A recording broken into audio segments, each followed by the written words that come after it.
küçük, küçük, küçük. Bu küçük çocuk benim. Bu küçük çocuk benim. Bu küçük çocuk benim. Ama araban çok küçük. Ama araban çok küçük. Ama araban çok küçük. Küçük boy pizza istiyorum. Küçük boy pizza istiyorum. Küçük boy pizza istiyorum.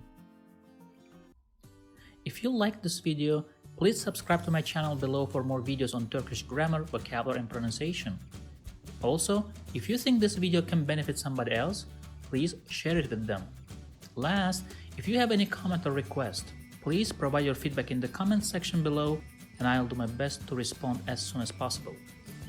Thanks for watching and see you in the next lessons.